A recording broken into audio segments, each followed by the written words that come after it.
Three, two, Yes, sir. it's loading. Yo, close the door. Okay, y'all.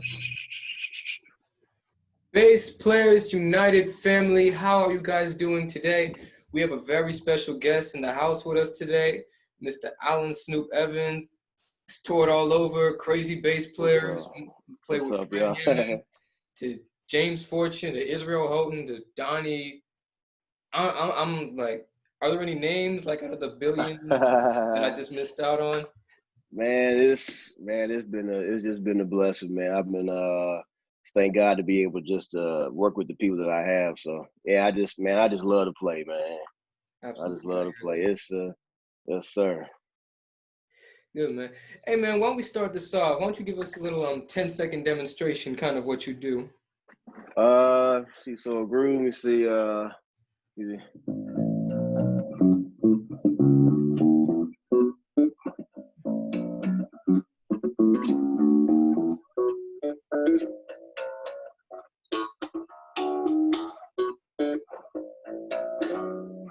Yeah, Wow, so man, that's so good, man. That's so good, man. So hey man, why don't we start off, man? Tell my people about you. well, I'll be what I'm 39. I'll be 40 in August. Been playing bass since I was I was messing around with it. Well, I started out playing drums at like 3. Still drums are still my first love. Started out with that, and so around about 13 or 14, I got real bass curious, and just out of nowhere around 15, fell head over heels in love with it. Never looked back, and I've been playing ever since. And yeah, I just love to play. I'm play at church. I'm a pastor's kid. My dad is a pastor. Mom is a first lady. I'm married, got 2 kids, and yeah, man, I just love to play. I still love to travel. Still love to practice. Like it's just I've been playing for about 25 years, and I still love it, man. I'm still in love with it. Absolutely, man. I heard something about you got started because like you heard a riff on The Little Mermaid, something like that. Yeah, so I was watching Little Mermaid. I was I was watching Little Mermaid. Man, go that way, man. I was watching Little Mermaid, and I think that came out in like 98. No, it came out in like 90, like I think 91. So I was like 11 years old or something. So I was watching that, and it's a part on Under the Sea where it's a little bass part that happens, and so yeah, the bass part happened, and it's like I really noticed that it stuck out to me on Under the Sea. So yeah, that really was like I was like, whoa, that felt like, and it's when it started thumping, I was like, man, there's something about that sound that really got me. So yeah, that's how that happened. Wow, that's How good, about that? man. That was my son. I'm trying to get him to go the other way. He just I hear that you. kid. Oh yeah. So, like, I found like I realized like actually a couple days ago, you and I both have something in common. Both of us, both of us are basement alumni. Okay, yeah, yeah, Yeah, I know my hair on there maybe look like a French poodle or something, man. I don't even know. Yeah, yeah. man, I'm friends with Big Ivan, with all them people from the basement. I'm actually I saw the episode you were on. One of my friends was there. His name is Chris Schneider, and he Okay, was yeah, me and him both play for the same church. We both play for Cornerstone. We're both okay. yeah, we're both under Pastor Mel Beatty now, and also you know Bishop Michael Pitts. I believe I do. That sounds familiar. Yeah, Yeah. he Bishop Michael Pitts. He's done a lot of work with like Israel Houghton and a lot of people like that. Good stuff. Good stuff. Yes, sir. Absolutely. So recently, kind of, what have you like been up like recent works like either before or after the quarantine started? Um, a lot of a lot of stuff was getting ready to jump off, man. Just with it getting warm, with it being spring, like a lot of stuff was getting ready to jump off, man. And I had some things that I'm uh I'm I'm first. I'm always playing at my church. I'm always doing something at my church. Open Door Church of God in Christ. Pastor Allen Evans. I'm always playing there. I'm doing. Shout out to them. I'm doing. Always doing stuff at Grady Emanuel. Shout out to Bishop Sheard and First Lady Sheard, and I'm doing stuff there. Been playing at Pastor David Johnson. Pastor David Johnson. He has a church, Kingdom Covenant Church, and I've been doing stuff there. So that Word Network, shout out to David Johnson and them, Word Network, um, doing a lot of stuff there. Been I was traveling. I was doing some. I had something. It was scheduled last week. I think it was scheduled this week with Pastor McClurkin. That got canceled. I had something with Todd Delaney. I'm just like kind of just I fill in for his bass player when he has something going on. And yeah, man, it was about to be an eventful couple of months, man. But I had something with the Whitfield Company last month that everything just got put to a hold. But yeah, but I still been working here, still been tracking and cutting bass and doing lessons and stuff. So keeping busy. Thank God for that. And that's what's up, man. I was actually just talking. I just had an interview the other day with Mr. Robert Bubby Lewis, Oh and yeah, that's the yeah, he guy. just talked like we were talking about like Janae Aiko said something about like she was gonna have a tour that was actually supposed to start a couple days ago, but Man, oh then all of man, this broke out. So man. yeah, Yeah, dude, it's rough. It's rough. man. But I feel like a lot of this at the same time is really bringing out the creativity in people. Like Absolutely. I just saw like Tasha Cobb just do like a, I think she did like a live thing over YouTube or something like that. It was her and Okay. someone. They just did something, I don't know, but yeah, this is really bringing out the creativity. Yeah. So It really is. what kind of bass do you use? Like what kind of gear do you rock with? I I endorse Warrior. Warrior still I still love Warrior. They're still an amazing bass company. Great people. JD, love JD, man. They some great people. I have a single cut. I have a single cut Warrior bass that I still play. And I have this is a performance bass. I have this one. I have my blue one that I use regularly. So yeah, and I have TC Electronics. Got 2 10s, 2 12s, and 4 10s, and they go, man. They go. They really go. So yeah, man, loving this gear. Yeah, what kind of strings do you use? Like any like particular thing? DR high beams. Yeah, high. Yep, DR high beams. I love them, man. I love the feel of them. Just love the sound. They crisp. They real. And I haven't like I honestly haven't changed these strings for I gotta say like close to 3 months. It's about long overdue, but they still sound really good. Wow. Like when you practice, like what do you like do? Do you just like do like pentatonics like arpeggios, just like kind of like what like kind of like advice to like get faster, you know, kind of like what like Hmm. on that. Advice to get faster. I had to really. I talked about this on the video I did with Derek Bennett. I was at a rehearsal and I was practicing something. I was we were getting ready to do a recording, and I was out with Fred, and I was so we had took a break for a minute. Everybody left, and I'm just sitting around, just kind of noodling, and trying to work on my speed. And it was fast, but it wasn't clean. It wasn't precise. And a guy named Todd Parsons, phenomenal guitar player.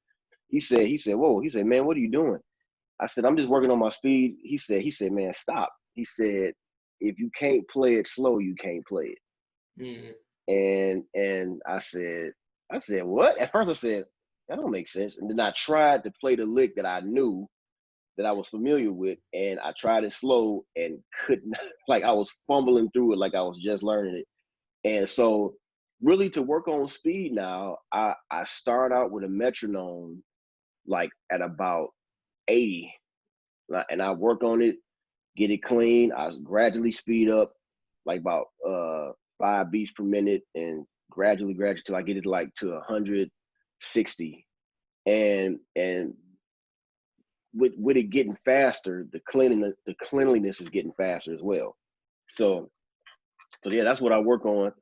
I do a lot of I do well for speed. Yeah, I work on arpeggios, pentatonic stuff like that, scales, and just I always use a metronome. Like before I sit down to learn a song or anything, I would warm my fingers up, and I could be doing that for like 2 hours. Then I'll start practicing. So yeah, that's kind of my routine. Yeah, my thing when I started, like, basically to get better, like, well, this was years ago. Like, all I was doing was like just squeezing like on a stress ball, like 100 times in one hand, 100 times in the other. Like, I Oh have, wow. it was like this is when I was a junior. This was like around pretty sure like SAT season. So it was like in Okay. test taking, I'm just like one hand, other hand, just like that type of thing. Wow. Okay. Yeah, but I'm still like kind of working and like I was watching one of the things you did. You was doing like something with like three fingers, I think. And so Uh like huh. that's kind of like what I'm doing, like working on speed and stuff like that Yeah. myself. Yeah. Yeah. Yeah. I implement my ring finger. I mean, sorry, my ring finger a lot. But with these two, I add the third. Sometimes, and my thumb, kind of like a yeah, Wow, so like you a got you. banjo. Yeah, on some things, when I'm depending on what I'm doing. Like I don't normally use it, but like if I want to go like really really fast, then I'll do it. Yeah. Wow. So like talk to me about touring basically. You've toured in Africa, correct? Yeah, we did a South Africa run with Fred like some like years ago. I think it was close to like man, it's got to be like close to almost 14 years ago, Wow. 14, 13 years ago. And that was my first time, like, I think that was my first time out the country, if I'm not mistaken. And yeah, it was an amazing experience. We did Johannesburg, we did Soweto, and Cape Town, and I will never forget that trip ever in my life, man. That was an amazing trip. Yeah, because I heard something about like a couple thousand people out there. I'm like, wow. Oh yeah, I think the one you're talking about is when we did. I would go to Lagos, Nigeria for the experience. I've been there with Pastor McClurkin as well. But yeah, it's they have that concert. First off, the concert is from 7 p.m. to 7 a.m. And the whole time they're standing, they're jumping, going crazy, and it'll be like maybe 20 artists going, and it's in two cricket stadiums, and like the one where we it's filled to capacity, and then it's like jumbo screens in the other one, and that the other one is filled, so it could be like it was one time I was there, it was a million people, like a Wow. million people, in both, and I've never seen nothing like that before in my life, man.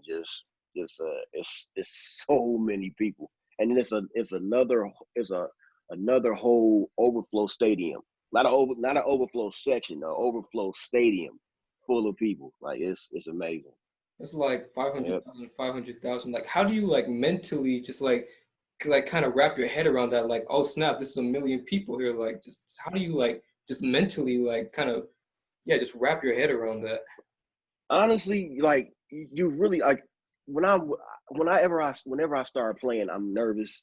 I'm always nervous. Like round about the first 2 minutes, I started getting. I'm like, okay, we good. And hopefully, there's no, mess going on with my gear, and nothing. But I'm good. But like, I'm more nervous if I'm like playing in front of like 8 people. If I'm on stage and like it's real intimate. I'm more nervous there. But when you get around something like that, it's so many people. It's just what's the point? Like, I mean, what's the point of even being nervous? Like the stage itself. is like big as the stage is huge. The stage is like the size of a whole church. You know what I'm saying? So it's so many people there, and it's pushed so far back. It's like, man, you might as well just ain't no sense of being nervous because there's so many people. So yeah, but I'm more nervous in smaller, intimate crowds. Yeah, yeah. And that's crazy. Like, where else have you toured? Just like all throughout the states and stuff like that? I've yeah, we've done tours in the States. Yeah, I haven't really toured out the country. I've been to places out the country, but it was, well, I think we did a run in London, if I'm not mistaken, and stuff like that. And it was some things in the works for like Japan, but that got canceled. And I've been places, but I never done a tour out of the country. But all the touring I've done was in the United States. Wow. So like basically to hook that up, so it's kind of like the people that you're with are just like, hey Snoop, we have this thing happening over here. We want you to come. Is that kind of how it is, or? Yeah, whoever the management is, they'll give me the logistics, the dates, and everything. And yeah, it just happens like that. Are you available? Something like it can happen just like that. So you got to be able to pick up and go. Sometimes you'll get a month ahead of time, or you'll get a couple of months ahead of time. But like for the most part, like yeah, you got to be able, especially when I'm doing one-offs and stuff like that.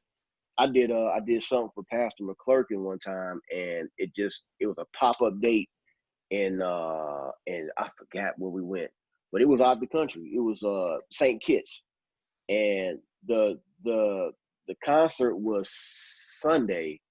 I got a call about it on Monday, that Monday. So it was like they had to hurry up buy tickets. I had to, get everything going. And sometimes it happened like that, just you'll get a call and you got to be able to, pick up and go. Wow. Yeah. Absolutely, man. Man, who are some of your biggest inspirations, if you can name just a few? Oh man. Oh man. I hate to even start because it's so many. It's Yeah. so many. I gotta start out with my hometown heroes. My first inspiration is my mom and my dad. Those are my first inspirations. My mom sings, my dad plays organ, my sisters sing. I just posted something with them on Instagram singing. And I used to sing with them. My parents made me sing with them. And I really thank God for that because it trained my ear. It trained my ear, and I learned a lot. So my uncles and my aunt sing. My uncles play drums. My uncle played drums. Uh, on my dad's side, my grandma played piano. So, and I got like my hometown heroes in Detroit. I got people like Bolly Craig and Vincent Fitzgerald. You got DeAndre Thomas, Terrence Palmer. All these. I hate starting out naming people because I know I forget somebody. My dude CJ, Rob Skinner, Bino, guys like that. And I hate naming people, but like, I mean, of course, people like Marcus Miller, of course, Victor Wooten, Billy Sheehan, the Joe. Sorry about that. I was getting the call. Yeah. Joel Smith changed my life, man. John Petitucci was another changing. Marcus and Victor, of course, life changing. God, I got to keep going, man. It's just like it's so many. What I say, Petitucci, people like Hadrian Farad. Oh my God, Hadrian, and it's Jocko, of course. It's too many to name. It's too many to name. Yeah. Thaddeus Tribute, I got just it in the fret yeah, list. yeah, all them. Mm. Rodney Jones, and I can't even. Pretty much every bass player in Chicago. Pretty much, Darrell Freeman. It's too many. It's too many names. It's too many names. Yeah, that's kind of what it was for me. It's like my dad, especially when I was first getting started, dad was trying to get me into you know, man, drawing Verdine White, people like Yeah, Brothers yeah. Johnsons, people like that. Oh yeah, oh yeah. Yeah, that's why. Larry Graham, all of them. Yeah, Larry Graham. Yeah, that's why we got that bass, just like them. Yeah, yeah, man. Good old Yeah, music, man. that's the Sterling right there, the music, man. Yes, sir. What kind of advice do you have for people who are trying to break off into the industry? Advice, my advice would be, man, fall in love with your instrument. If you fall in love with your instrument, all that other stuff will come. Like I'm telling you what I know. I'm not telling you what I heard. I'm so in love with this bass that if I never play for anybody, if I never ever play for anybody, I'll still like it's times I get up 5 o'clock in the morning to practice. I'll go to sleep. I'll be up to like 3 in the morning practicing.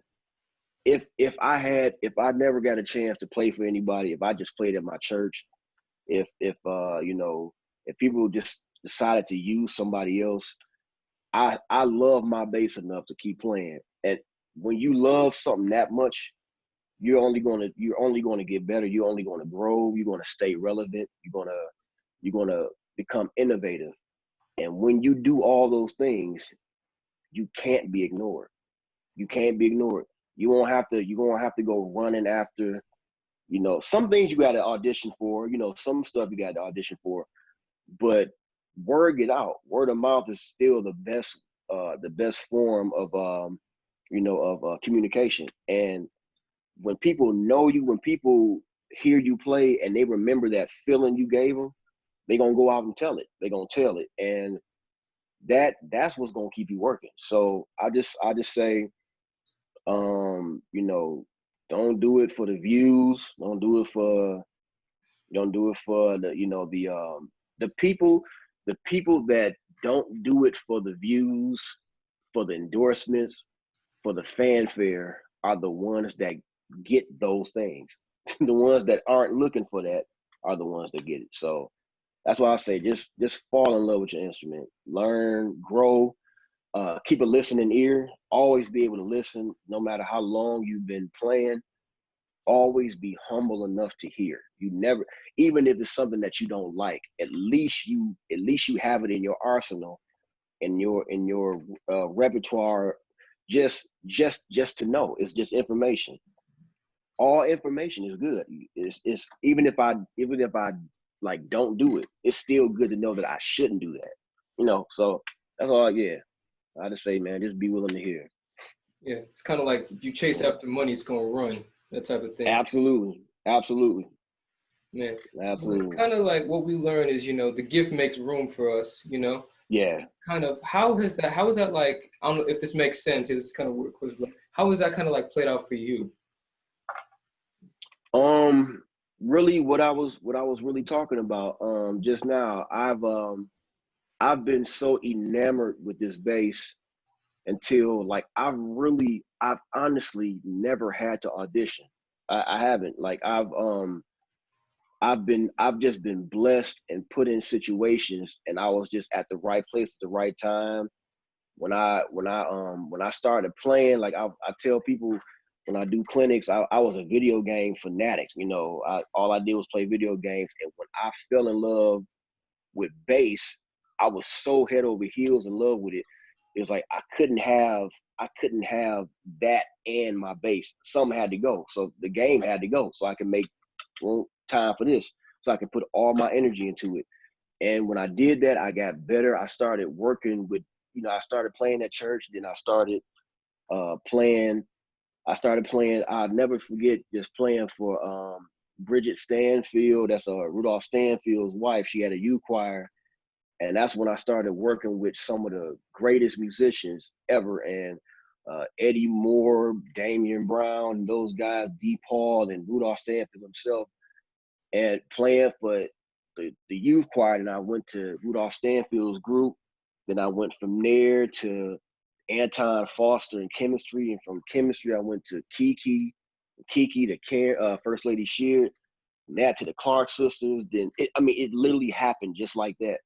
And I mean, really, like, and my thing was it was so to the point that I was young, so I had nothing but time, had nothing but free time, and somebody was like, "Yo, I'm doing this. Can you come?" Yes. Like I didn't like they didn't tell me about money. That wasn't discussed. I was like, dude, I'll be there. I want to get out there. I want to get my name out there. I want to learn. I want to be, I want to be out there so I can, just be in that everything, and just to, to be out there, to be seen, not to be seen, just to be out in there networking, like that. And it got to the point that, yeah, somebody would say, can you do this? Yeah. Can you be, yeah. Can you, yeah. Like they wouldn't even finish. Like, yes, I'll do it. So that's really how it happened. I just got out there and, just got busy, just kept working. And then this stuff just kept happening. You know? Yeah. So kind of like oh yeah, so like who do you plan to like who do you plan to work with and like where? Like kind of when all of this is over. Uh I just did Kiera Shear's album, her live stuff. She did live and studio, but I played on all the live, and I think she's gonna be doing something. And like I love working with her and Jay Drew, great people. They family, so I play at the church, so it's a real, it's a real family oriented thing. And so I'm looking forward to that. I'm looking forward to yeah, working with Pastor McClurkin again. Like whenever I love working with him. The Clark sisters, when they do stuff, yeah, just and like just I could I'll get a call. I was supposed to do something with Todd Delaney, and that they had to back out of that. And like, yeah, so just really looking forward to, yeah, just really getting back out after all this over. It's Yeah, I feel it. just yeah. All right, so kind of take this scenario. Um I actually did say this the other day. So kind of someone who's just like, kind of this year you're either on or off. Like, I'm like kind of I'm tired of, pouring my heart out like I'm tired of pouring my heart out through music and everything I Hmm. do. And I feel like nobody's paying attention to me. Like everybody just sees me as like, just some kid on the college campus who's just going around saying I make beats and the type of thing. Yeah, It's like like either you're with me or you're not type of thing. Like what would you say yeah. to someone like that? To that guy, I remember that guy because I was him. I mean, I all I gotta say, whoever you are, use that as fuel. Use that as fuel, man. Like when I never forget. I was playing at church when I first started playing, and a guy like this dude, this guy would just sit facing me. He wouldn't even tell me, man, you terrible, you suck, you this, put the bass down. He wouldn't even do that. He would just look at me and just say, he would just shake his head at me. Just he wouldn't bother to say anything. He wouldn't even exert energy. He would just look at me and say, That disapproving look. yeah. And it's just and I was young. I was like, man, it didn't feel good. It hurt. But man, I was like, I use that as fuel. So when I practiced 2 hours, it made me practice four. And when I would go out and see people that inspire me, that make me want to practice more. And when I do, it would be times where I did a song for someone, and they got somebody else to play bass because I was missing something. I would listen to what that person did, and in contrast to what I did, and it make me work harder. It made me work harder and learn. I'll say this: I'll learn how to take criticism. That's the only way you're gonna get better. Where we live in a time now where, especially young musicians, young people, like period, they don't know how to take criticism. They don't know how to take rebuke. They don't know how to take reproof, stuff like that. And if you working with somebody, especially if they got a background, they got credentials, they didn't work with people. It's like, hear what they gotta say. Hear what they gotta say. And even if, to those people that are playing in storefronts and stuff like that, all that stuff is you on the battlefield. I still do that. It keeps me sharp. It keeps me keen. I'm learning songs, and I'm still growing. Even if you don't agree with that person, or the MD or whoever might be, you know, they might not be as musically, uh, they probably haven't excelled musically like you have. Just learning how to listen, just learning how to follow, and learning, even just learning, like I said before, learning what not to do. That's just as important as knowing what to do. Just watch them, and see what works and see what don't. Learn how to listen, because one day you're going to be a leader and you're going to need people to work with you. So learn to take criticism. Don't take it personal. It's only going to make you better. And just take it.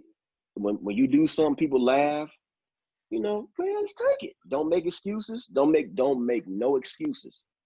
Take it and work harder at it. The second you make an excuse, you're nullifying, or you're voiding out the reason to grow.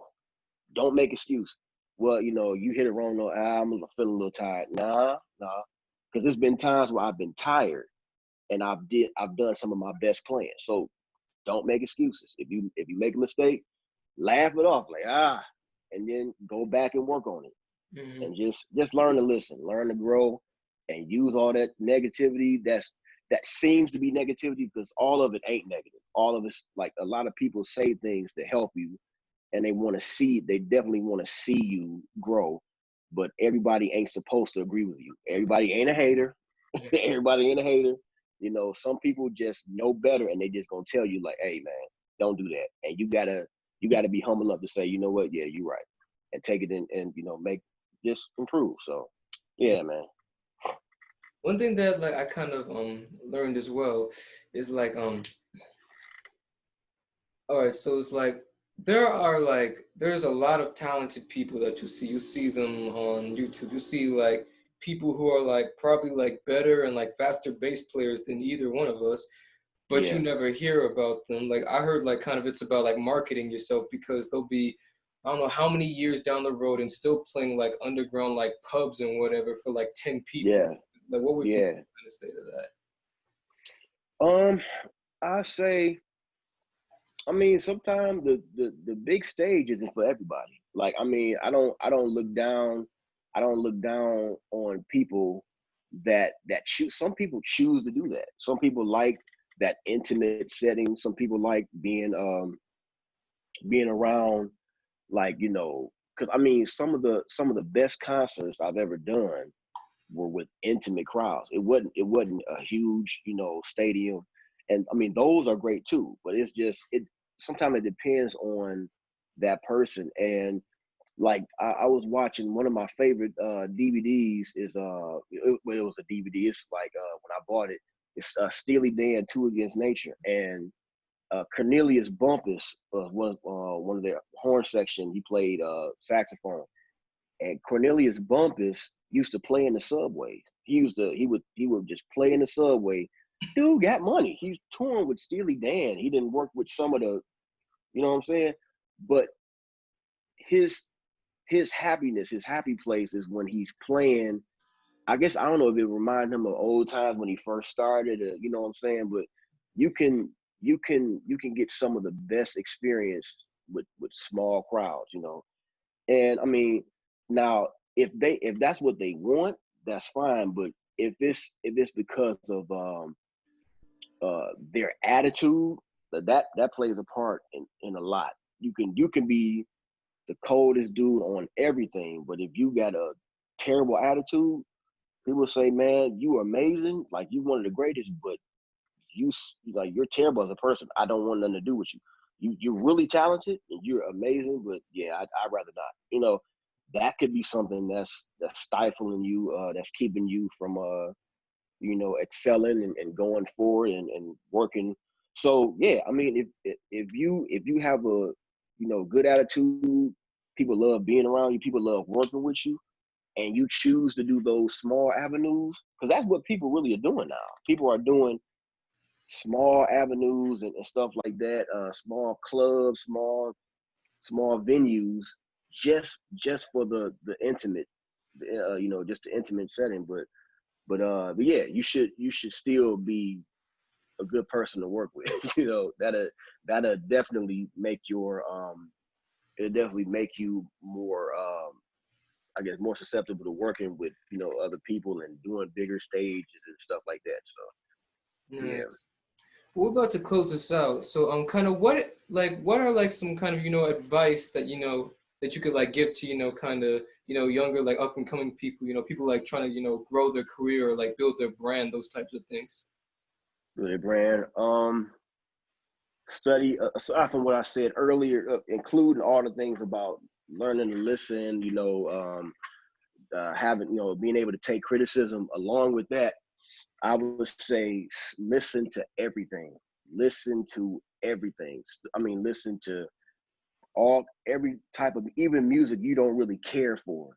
That's what you especially need to listen to. Like me coming from church, I'm used to everything being, busy, being going, everything going. I'm moving 100 miles an hour.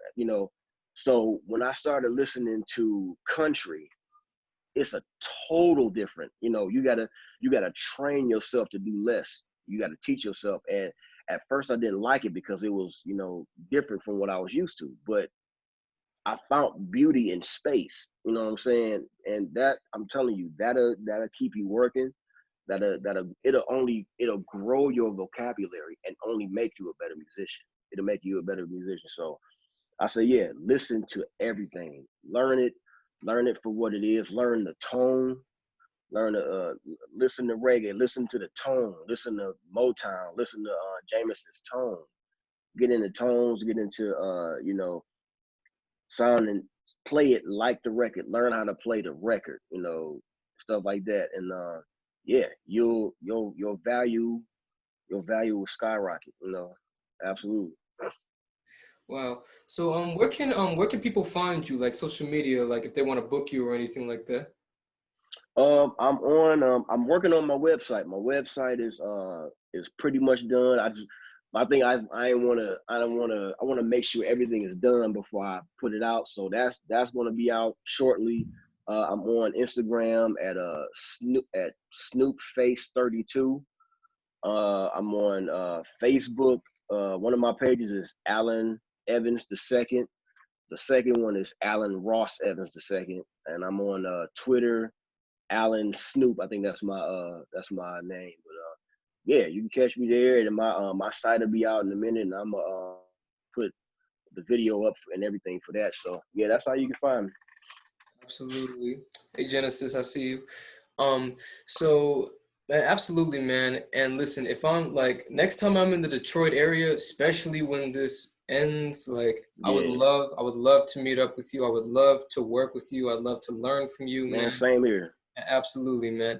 So Same yeah, here. cause like I also go to Living Bread Ministries. That's out in Redford too. Okay, I'm right about Redford. Yep, I'm Yeah, in. Redford Yep, and right Westgate. Yeah. about. So yeah, man. You could you go ahead and close us out with a little something again? All right. Let me see. Nah.